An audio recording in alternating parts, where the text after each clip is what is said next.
नमस्कार, स्वागत आहे तुमचं मंजूस रेसिपी मध्ये। आज मी ज्वारीच्या पिठाची कढी बनवलेली आहे। अतिशय सोप्या पद्धतीने ही कढी बनवलेली आहे आणि खूप छान लागते।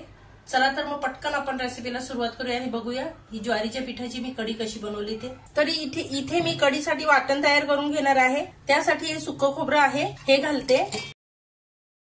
4 ते 5 लसणाच्या पाकळ्या घालते आणि हे 4 हिरव्या मिरच्या आहेत ह्या घालते।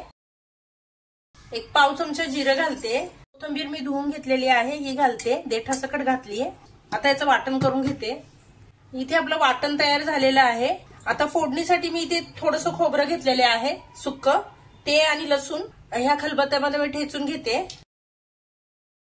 तर फोडणीसाठी मी इथे लसूण आणि खोबरं खलबत्त्यामध्ये छान ठेचून घेतलेलं आहे आणि थोडासा कढीपत्ताही घेतलेला आहे। इथे मी 1 वाटी दही घेतलेलं आहे, ते छान फेटून घेते। हे ज्वारीचं पीठ आहे, शक्यतो आपण कढीसाठी चण्याचं पीठ वापरतो। हे ज्वारीचं पीठ मी फेटून घेते। कधी कधी काय होतं की घरामध्ये चण्याचं पीठ अवेलेबल नसते किंवा कोणाला तरी ॲलर्जी असते किंवा काही असं, तर आपण चण्याच्या पिठाऐवजी ज्वारीचं पीठ घालून आपण कढी करू शकतो। आता मी ज्वारीचं पीठही छान फेटून घेतलेलं आहे। थोडं थोडं पाणी टाकून पुन्हा हे व्यवस्थित असं मिक्स करून घेते।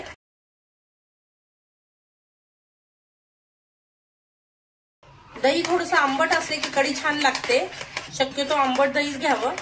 एका पातेल्यामध्ये मी 2 ते 3 चमचे इतकं तेल घालते। तेल तापलं की मी मोहरी घातलेली आहे, थोडंसं जिरं घातलेलं आहे मोहरी तडतडल्यावर। आता लसूण घालते, कढीपत्त्याची पानं घालते, हे खोबरं आहे ठेचून घेतलेलं ते घालते आणि हा हिंग आहे पाव चमचा हा घालते। हे वाटण करून घेतलेलं आपण हे घालते आणि छान मिक्स करून घेते। हळद घालते आणि हे कढीचं बॅटर आहे हे जरासं असं हलवून मी या फोडणीमध्ये घालते। पुन्हा थोडंसं पाणी घालते।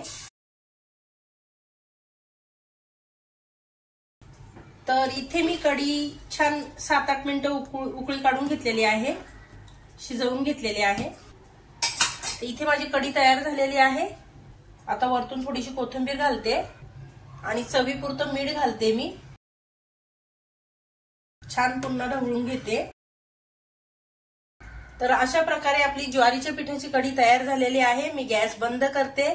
तुम्हाला माझी ही ज्वारीच्या पिठाची कढीची रेसिपी आवडली असेल तर लाईक करा, शेअर करा आणि सबस्क्राईब करा आणि पूर्ण रेसिपी बघितल्याबद्दल धन्यवाद।